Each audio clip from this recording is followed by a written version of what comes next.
The Trump effect. Investments pouring into the United States. All this and more on the Vasquez Report. And it happens right now.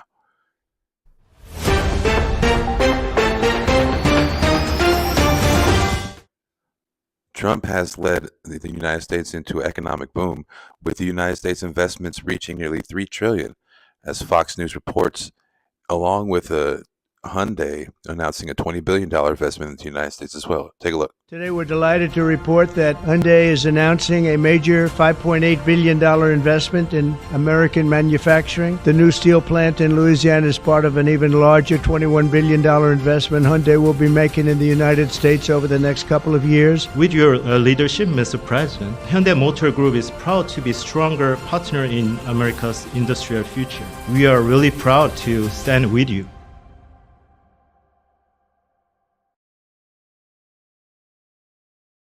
The United Arab Emirates has committed to investing $1.4 trillion in the U.S. economy over the next 10 years after President Donald Trump met with an Emirati official earlier this week, according to multiple reports on Friday. An anonymous White House official told Reuters the investment will, quote, substantially increase the UAE's existing investment in the U.S. Bloomberg, citing a White House statement, reported the investments included funding for AI infrastructure, semiconductors, and U.S.-based manufacturers. An agreement was reached after a meeting on Tuesday between Trump and Abu Dhabi's deputy ruler and UAE's national security advisor, and a dinner between Vice President J.D. Vance, other Trump administration officials, and the UAE delegation, which included heads of UAE-based sovereign wealth funds and corporations, Reuters reported. Some of the companies, including the UAE investment fund ADQ, will also invest in U.S. assets like gas, chemicals, and energy infrastructure, a White House official told Reuters.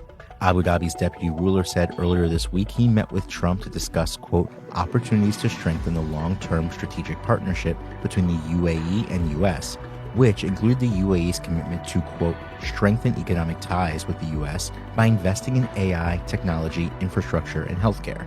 Abu Dhabi's deputy ruler said he also met with Treasury Secretary Scott Bessent to discuss, quote, areas of economic and financial cooperation, as well as National Security Advisor Mike Walz. The White House did not immediately respond to request for comment.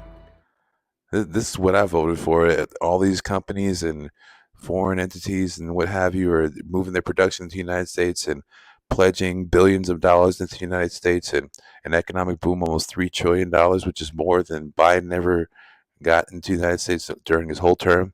It's awesome, but what do you guys think?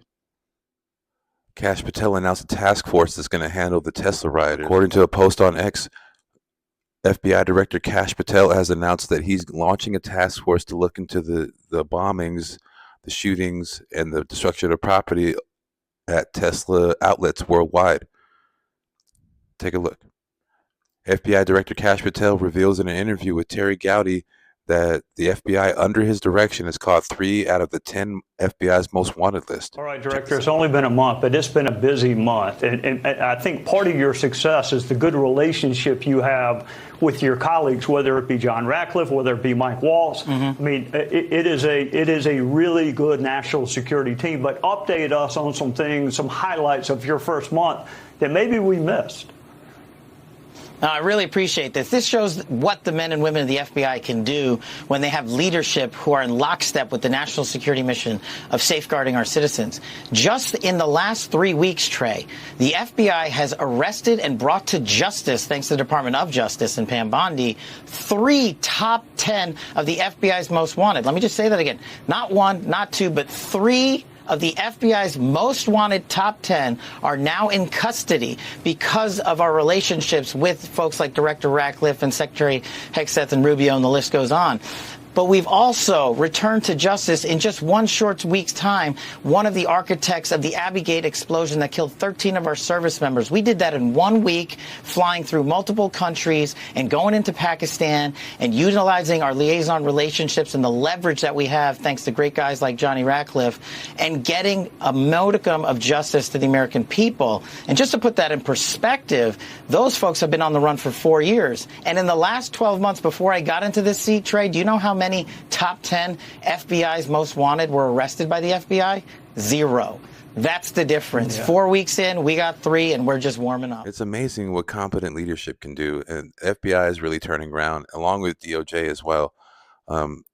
They're combating the judges that seem to want to impede on the America First agenda placed by Trump and duly elected because America wanted the same thing.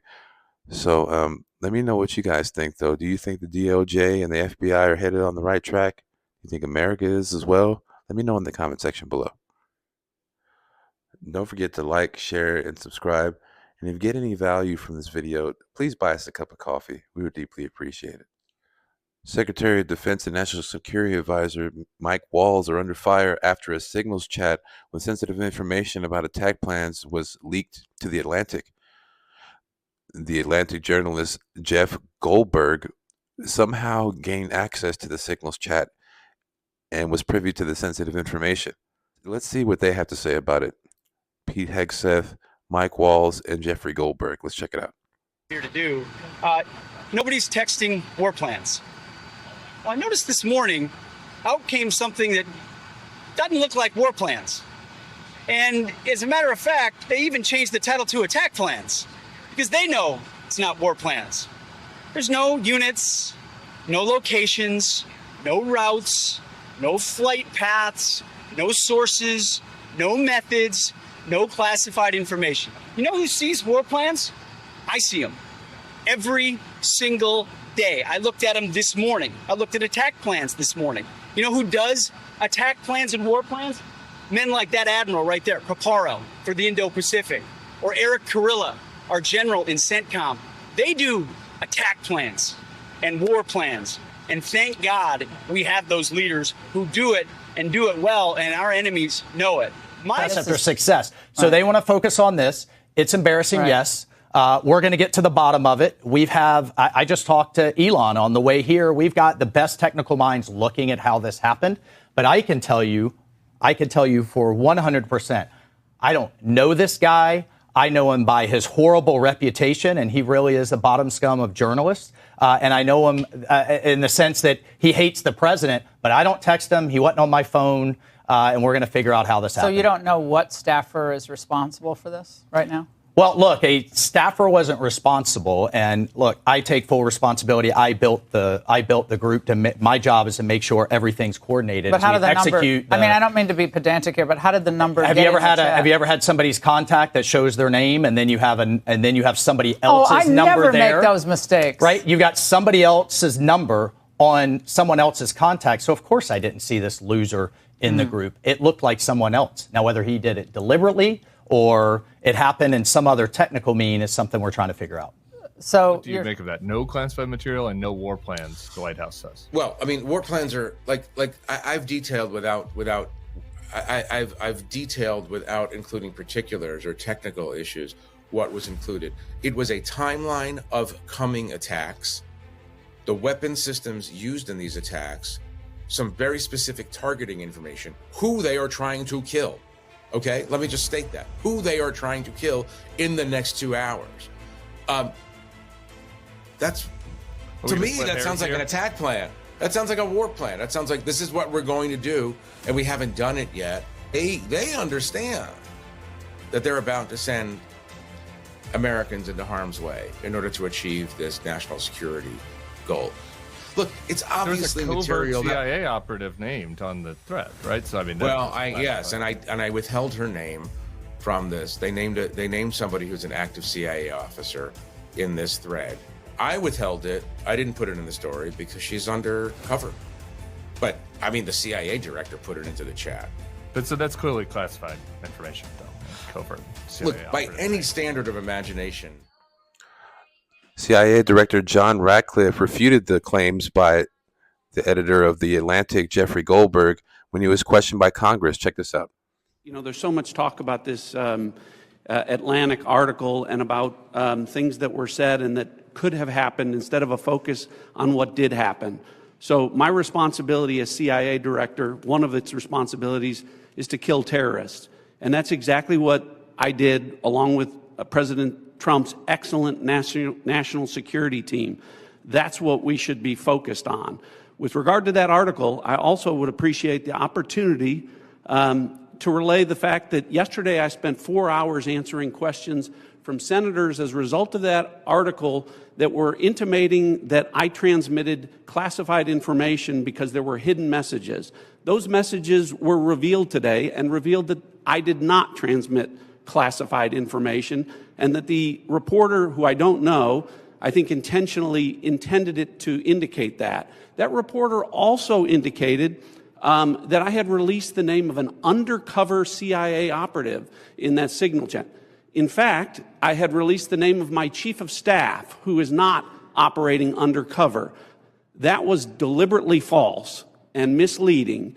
And I appreciate the opportunity to reflect that my answers haven't changed. I used an appropriate channel to communicate sensitive information.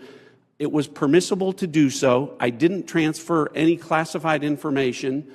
And at the end of the day, what is most important is that the mission was a remarkable success, is what everyone should be focused on here, because that's what did happen, not what possibly could have happened. When White House Press Secretary Caroline Leavitt was questioned about the leaked signal chat, she had this to say. We are not going to be lectured about national security and American troops by Democrats in the mainstream media who turned the other cheek when the Biden administration, because of their incompetence, left 13 service members dead in Afghanistan, and not a single person in the previous administration was held accountable for that botched withdrawal. Joe Biden said, in fact, it was a great operation. That is despicable. It's unacceptable to this president and this Secretary of Defense. The National Security Advisor has taken responsibility for this inadvertent number being added to the messaging thread. But above all, we take the lives of our troops, safety, security, prosperity around the globe with the utmost seriousness. Attorney General Pam Bondi was also questioned about the leaked signal chat involving sensitive information with the Houthi attacks. She had this to say. In terms of the signals chat controversy that's going on, is DOJ involved at this point? If so, why? If not, why not? Well, first, it was sensitive information, not classified, and inadvertently released. And what we should be talking about is it was a very successful mission. Our world is now safer because of that mission. We're not going to comment any further on that. If you want to talk about classified information, talk about what was at Hillary Clinton's home that she was trying to bleach a bit. Talk about the classified documents in Joe Biden's garage that Hunter Biden had access to. This was not classified information. And we are very pleased with the results of that operation and that the entire world is safer because of it. Thank you all very much. It turned out to be a big nothing burger. Like, there was no war plans. There's only attack stuff, and they already communicated through the appropriate channels for the stuff that can't be put on signal. Even though it was a mistake, it wasn't any war plans involved in any of those tech. Was it a mistake? Sure. But it can be rectified. Was it along with never using signal chat with this type of sensitive information again, or making sure that the numbers that are added to the people that are invited actually belong to the people who it says that they are? Honestly, I don't blame either one of them for their responses. Democrats are hypocrites. They only complain when it's the Republicans do mistakes in their operations, and didn't complain at all when Joe Biden had a failed withdrawal in Afghanistan and 13 service members died during that horrible withdrawal. Classified documents that were found in Joe Biden's home during the time he was vice president also didn't say anything about the deleted email server from Hillary Clinton. So it's convenient that you bring up the Republicans' mistakes, but don't take credit for the Democratic mistakes. And it's funny how that happens. What do you guys think? My name is Angel. This has been the Vasquez Report. Don't forget to like, share, and subscribe. See you later.